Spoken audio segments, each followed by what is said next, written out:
तर बारामतीमध्ये शरद पवारांचं निवासस्थान असलेल्या गोविंद बागेमध्ये देखील बैठक सुरू आहे। पण त्यापूर्वी एक महत्त्वाची अपडेट पाहूयात। राष्ट्रवादीच्या प्रमुख नेत्यांची बैठक होण्याची शक्यता आहे।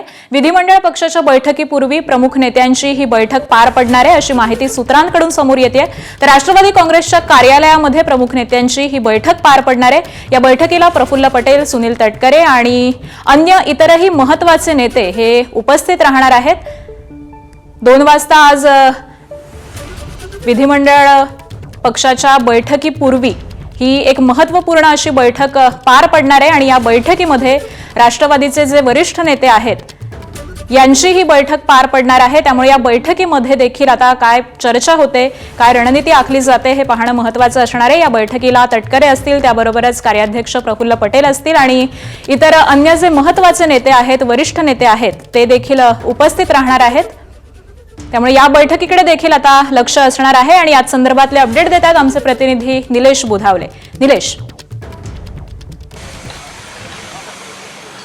आकांक्षा, राष्ट्रवादी काँग्रेस पक्षाचे प्रदेशाध्यक्ष सध्या प्रफुल्ल पटेल जे पक्षाचे राष्ट्रीय कार्याध्यक्ष आहेत यांच्या निवासस्थानी पोहोचलेले आहेत आणि कदाचित त्यानंतर ही सर्व मंडळी जी आहे ही राष्ट्रवादी काँग्रेस प्रदेश कार्यालयामध्ये जाणार आहेत आणि त्या ठिकाणी कोर कमिटीची बैठक देखील होण्याची दाट शक्यता आहे। यामध्ये प्रामुख्याने आपण पाहायला गेलं तर छगन भुजबळ असतील, धनंजय मुंडे असतील, ही वरिष्ठ मंडळी देखील कदाचित त्या ठिकाणी येऊ शकतात। सध्या प्रदेशाध्यक्ष महिलांच्या रुपाली चाकणकर या प्रदेश कार्यालयामध्ये आहेत।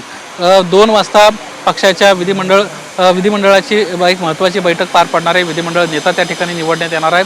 तत्पूर्वी ही महत्त्वाच्या नेत्यांची बैठक असू शकते। विधिमंडळ नेता ज्यावेळेस निवडला जाईल त्यावेळेस नेमका अनुमोदक, सूचक, प्रस्ताव कोण ठेवणार याची चर्चा देखील करणं महत्त्वाचं आहे आणि कदाचित त्याच अनुषंगानं हे महत्त्वाचे नेते जे आहेत हे एकत्रित सध्या भेटण्याची दाट शक्यता आहे आणि त्याच्यामध्ये ही तिन्ही महत्त्वाच्या बाबी ज्या आहेत ह्या नेमून दिल्या जातील आणि त्यानंतर विधिमंडळ नेत्याची निवड जी आहे ती राष्ट्रवादी काँग्रेस पक्षाची पार पडणार आहे। नक्कीच या बैठकीचे अपडेट सुद्धा तुमच्याकडून जाणून घेऊ। तुर्तास धन्यवाद निलेश या सविस्तर माहितीसाठी।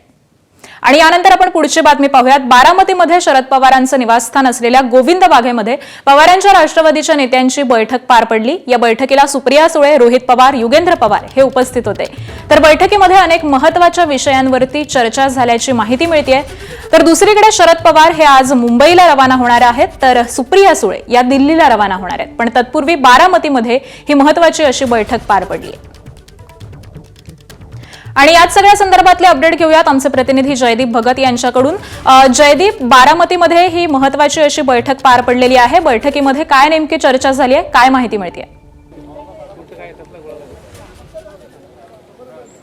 खरं तर आकांक्षा, आज सगळ्यांना माहिती आहे की सुनेत्रा पवार आज उपमुख्यमंत्री पदाची शपथ घेणार आहेत। मात्र दुसरीकडे कुटुंबियांना याची माहिती नव्हती असं शरद पवारांनी काही वेळापूर्वी पत्रकार परिषदेमध्ये सांगितलं। त्याच्यामुळे पवार कुटुंबात नाराजी असल्याचं जे आहे ते सूर पाहायला मिळतोय।